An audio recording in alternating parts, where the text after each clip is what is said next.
अथ नवमोऽध्यायः। नौवां अध्याय राजविद्या राजगुह्य योग। 7वें अध्याय के आरंभ में भगवान ने विज्ञान सहित ज्ञान का वर्णन करने की प्रतिज्ञा की थी। श्री भगवान ने उस विषय का वर्णन करते हुए आखिर में ब्रह्मा, अध्यात्म, कर्म, अधिभूत, अधिदैव और अधियज्ञ सहित भगवान को जानने की और अंत काल में भगवान के चिंतन की बात कही है। फिर 8वें अध्याय में विषय को समझने के लिए 7 प्रश्न किए। उनमें से 6 प्रश्नों के उत्तर तो भगवान श्री कृष्ण ने संक्षिप्त में तीसरे और चौथे श्लोक में दिए, लेकिन 7वें प्रश्न के उत्तर में उन्होंने जिस उपदेश का आरंभ किया उसमें ही 8वां अध्याय पूर्ण हुआ।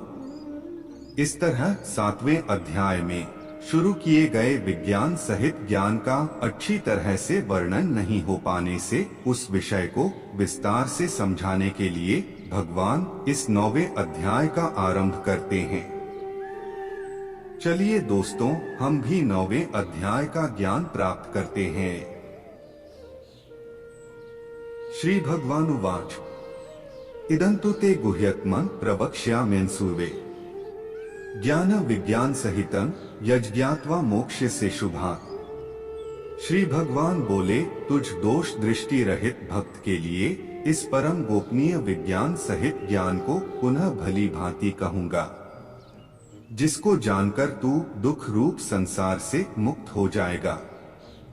राजविद्या राजगुह्य पवित्रमिदमुत्तमम् प्रत्यक्षावगम धर्म्य सुसुखं कर्तुमव्ययम्।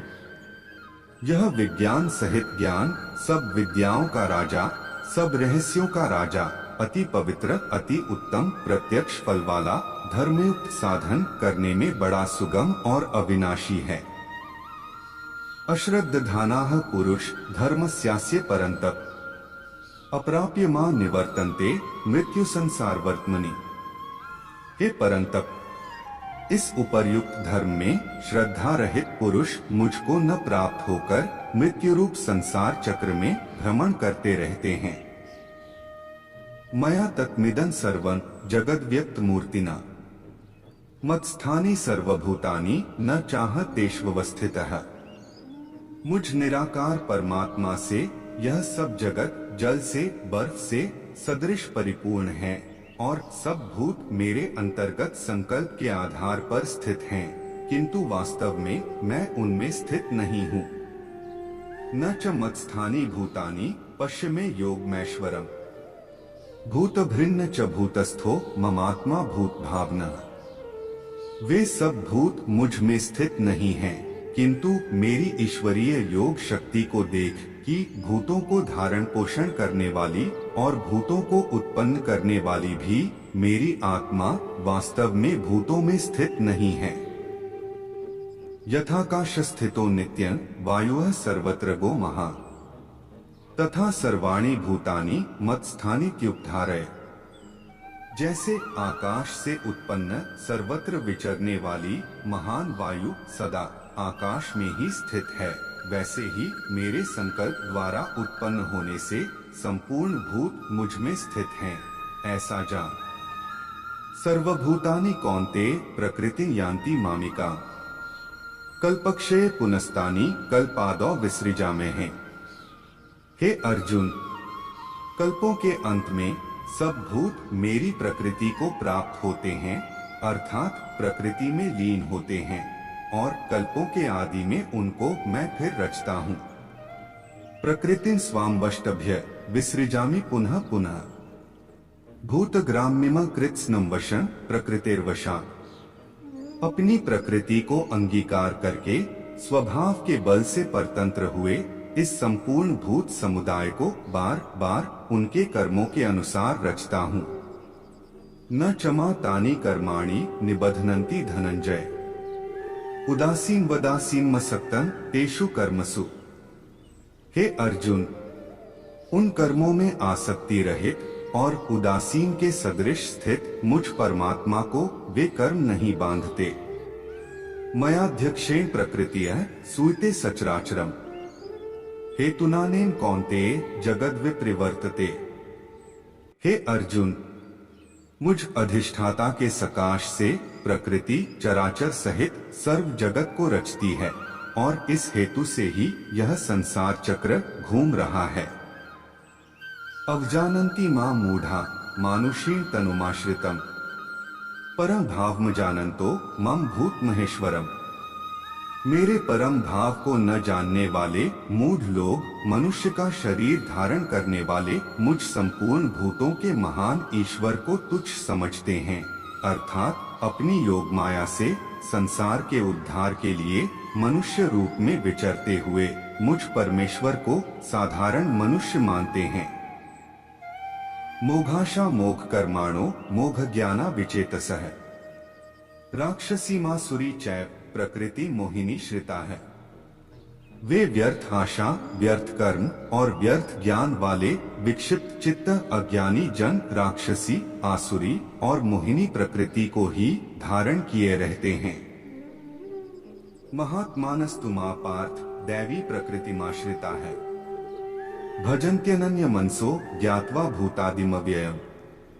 परंतु हे कुंती पुत्र, दैवी प्रकृति के आश्रित महात्मा जन मुझको सब भूतों का सनातन कारण और नाश रहित अक्षर स्वरूप जानकर अनन्य मन से युक्त होकर निरंतर भजते हैं।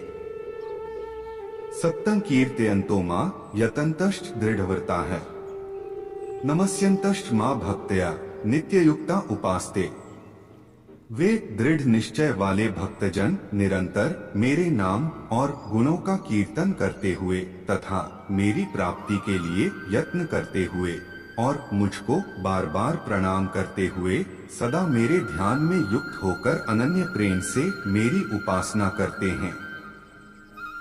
ज्ञानयज्ञेन चाप्यने यजन्तो मामुपास्ते एकत्वेन पृथक्त्वेन बहुधा विश्वतो मुखम। दूसरे ज्ञान योगी मुझ निर्गुण निराकार ब्रह्मा का ज्ञान यज्ञ के द्वारा अभिन्न भाव से पूजन करते हुए भी मेरी उपासना करते हैं और दूसरे मनुष्य बहुत प्रकार से स्थित मुझ विराट स्वरूप परमेश्वर की पृथक भाव से उपासना करते हैं। अक्रतुर्ह यज्ञः स्थामहमौषधम् मंत्रोहमहमेवाज्यमहमग्निर्हन् हुतम्। क्रतु मैं हूँ, यज्ञ मैं हूँ, स्वधा मैं हूँ, औषधि मैं हूँ, मंत्र मैं हूँ, घृत मैं हूँ, अग्नि मैं हूँ और हवन रूप क्रिया भी मैं ही हूँ।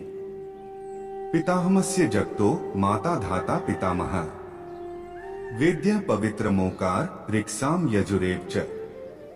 इस संपूर्ण जगत का धाता अर्थात धारण करने वाला और कर्मों के फल को देने वाला पिता, माता, पितामह जानने योग्य पवित्र ओंकार तथा ऋग्वेद, सामवेद और यजुर्वेद भी मैं ही हूँ। गतिर्भर्ता प्रभुः साक्षी निवासः शरण सुहृत् प्रभवः प्रलय स्थान निधान बीजम व्ययम्। प्राप्त होने योग्य परम धाम, भरण पोषण करने वाला, सबका स्वामी, शुभाशुभ का देखने वाला, सबका वास स्थान, शरण लेने योग्य, प्रत्युपकार न चाहकर हित करने वाला, सबकी उत्पत्ति प्रलय का हेतु, स्थिति का आधार, निधान और अविनाशी कारण भी मैं ही हूँ। तपाम्यहमेहि वर्षं निगृह्णाम्युत सृजामि च अमृतं चैव मृत्युश्च सत्सच्चाहमर्जुन। मैं ही सूर्य रूप से तपता हूँ, वर्षा का आकर्षण करता हूँ और उसे बरसाता हूँ। हे अर्जुन, मैं ही अमृत और मृत्यु हूँ और सत असत भी मैं ही हूँ। प्रविद्या मां सोमपाह पूतपापा यज्ञैरिष्ट्वा स्वर्गतिं प्रार्थयन्ते ते पुण्यमासाद्य सुरेंद्र लोक मशनन्ति दिव्यान दिवी देव भोगा। तीनों वेदों में विधान किए हुए सकाम कर्मों को करने वाले, सोम रस को पीने वाले पाप रहित पुरुष मुझको यज्ञों के द्वारा पूजकर स्वर्ग की प्राप्ति चाहते हैं। वे पुरुष अपने पुण्यों के फलरूप स्वर्ग लोक को प्राप्त होकर स्वर्ग में दिव्य देवताओं के भोगों को भोगते हैं। तेता भुक्त्वा स्वर्गलोकं विशाल क्षीणे पुण्य मर्त्यलोकं विशन्ति एवं त्रयी धर्ममनु प्रपन्ना। गतागता काम कामा लभन्ते।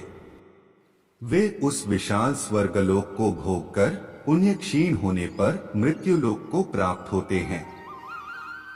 इस प्रकार स्वर्ग के साधन रूप तीनों वेदों में कहे हुए सकाम कर्म का आश्रय लेने वाले और भोगों की कामना वाले पुरुष बार बार आवागम को प्राप्त होते हैं, अर्थात पुण्य के प्रभाव से स्वर्ग में जाते हैं और पुण्य क्षीण होने पर मृत्युलोक में आते हैं। अनन्याश्चिंत्यन्तो मां ये जनाः पर्युपास्ते तेषा नित्याभियुक्ताना योगक्षेमा वहाम्य हैं। जो अनन्य प्रेम भक्त जन मुझ परमेश्वर को निरंतर चिंतन करते हुए निष्काम भाव से भजते हैं, उन नित्य निरंतर मेरा चिंतन करने वाले पुरुषों को योग क्षेम मैं स्वयं प्राप्त कर देता हूँ। ये प्यन्य देवता भक्तया यजन्ते श्रद्धयान्विता है तेपि मामेव कौन्तेय यजन्त्य विधि पूर्वकम। हे अर्जुन, यद्यपि श्रद्धा से युक्त जो सकाम भक्त दूसरे देवताओं को पूजते हैं, वे भी मुझको ही पूजते हैं, किंतु उनका पूजन अविधि पूर्वक अर्थात अज्ञान पूर्वक है। अहि सर्वज्ञाना भोक्ता च प्रभुरेव च न तु मां भिजानन्ति तत्त्वेनाच्चैवन्ति ते। क्योंकि संपूर्ण यज्ञों का भोक्ता और स्वामी मैं ही हूँ, परंतु वे मुझ परमेश्वर को तत्व से नहीं जानते, इसी से वे गिरते हैं अर्थात पुनर्जन्म को प्राप्त होते हैं। यान्ति देवव्रत देवान् पितॄन् यान्ति पितृव्रता है भूतानि यान्ति भूतेज्या यान्ति मद्याजिनोपि मां। देवताओं को पूजने वाले देवताओं को प्राप्त होते हैं, पितरों को पूजने वाले पितरों को प्राप्त होते हैं, भूतों को पूजने वाले भूतों को प्राप्त होते हैं और मेरा पूजन करने वाले भक्त मुझको प्राप्त होते हैं। इसलिए मेरे भक्तों का पुनर्जन्म नहीं होता। पत्रं पुष्पं फलं तोयं यो मे भक्त्या प्रयच्छति तथा भक्त्युपहृतमश्नामि प्रयतात्मनः। जो कोई भक्त मेरे लिए प्रेम से पत्र पुष्प फल जल आदि अर्पण करता है, उस शुद्ध बुद्धि निष्काम प्रेमी भक्त का प्रेम पूर्वक अर्पण किया हुआ वह पत्र पुष्पादि मैं सगुण रूप से प्रकट होकर प्रीति सहित खाता हूँ। यत्करोषि यदश्नासि यज्जुहोषि ददासि यत्तपस्यसि कौन्तेय तत्कुरुष्व मदर्पणम्। हे अर्जुन, तू जो कर्म करता है, जो खाता है, जो हवन करता है, जो दान देता है और जो तप करता है, वह सब मुझे अर्पण कर। शुभाशुभ फलैरेवं मोक्ष से कर्म बंधन है संन्यास योग युक्तात्मा विमुक्तो मां पैश्यसि। इस प्रकार जिसमें समस्त कर्म मुझ भगवान के अर्पण होते हैं, ऐसे संन्यास योग से युक्त चित्त वाला तू शुभाशुभ फल रूप कर्म बंधन से मुक्त हो जाएगा और उनसे मुक्त होकर मुझको ही प्राप्त होगा। समोह सर्वभूतेषु न मे द्वेष्योस्ति न प्रियः ये भजन्ति तु मां भक्त्या मयि ते तेषु चाप्यहम्। मैं सब भूतों में संभाव से व्यापक हूँ। न कोई मेरा अप्रिय है और न प्रिय है, परंतु जो भक्त मुझको प्रेम से भजते हैं, वे मुझ में हैं और मैं भी उनमें प्रत्यक्ष प्रकट हूँ। अपि चेत् सुदुराचारो भजते मामन्यभा साधुरेव समन्तव्य समयव्यवसितो ही सह। यदि कोई अतिशय दुराचारी भी अनन्य भाव से मेरा भक्त होकर मुझे भजता है, तो वह साधु ही मानने योग्य है, क्योंकि वह यथार्थ निश्चय वाला है, अर्थात उसने भली भांति निश्चय कर लिया है कि परमेश्वर के भजन के समान अन्य कुछ भी नहीं है। क्षिप्रं भवति धर्मात्मा शश्वच्छान्ति निगच्छति कौन्तेय प्रतिजानीहि न मे भक्तः प्रणश्यति। वह शीघ्र ही धर्मात्मा हो जाता है और सदा रहने वाली परम शांति को प्राप्त होता है। हे अर्जुन, तू निश्चय पूर्वक सत्य जान कि मेरा भक्त नष्ट नहीं होता। मां ही पार्थ व्यापाश्रित्य येपि स्युः पाप्योनयः स्त्रियो वैश्यास तथा शूद्रास्तेपि यान्ति परांगति। हे अर्जुन, स्त्री, वैश्य, शूद्र तथा पाप योनि चांडालादि जो कोई भी हो, वे भी मेरे शरण होकर परम गति को प्राप्त होते हैं। कि पुनर्ब्राह्मणाः पुण्य भक्ता राजर्षयस्तथा अनित्यम सुख लोकमिमं प्राप्य भजस्व मां। फिर इसमें तो कहना ही क्या है, जो पुण्यशील ब्राह्मण तथा राजर्षि भगवान मेरी शरण होकर परम गति को प्राप्त होते हैं।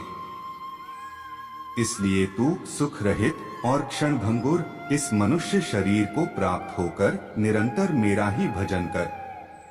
मनमना भव मद भक्तो मद्याजी मां नमस्कुरु। मामे वैश्यसी युक्त्वैमात्मानं मत्परायण। मुझ में मन वाला हो, मेरा भक्त बन, मेरा पूजन करने वाला हो, मुझको प्रणाम कर। इस प्रकार आत्मा को मुझ में नियुक्त करके मेरे परायण होकर तू मुझको ही प्राप्त होगा।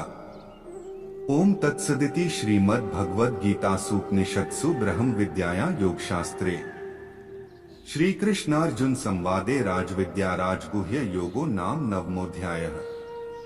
इस प्रकार उपनिषद, ब्रह्म विद्या तथा योग शास्त्र रूप श्रीमद् भगवद गीता के श्री कृष्ण अर्जुन संवाद में राजविद्या राजगुह्य योग नामक 9वां अध्याय संपूर्ण हुआ। दोस्तों, अगर ये वीडियो आपको पसंद आया हो तो कृपया वीडियो को लाइक करें, शेयर करें और चैनल को सब्सक्राइब करें। आपका दिन मंगलमय हो। हरे कृष्णा।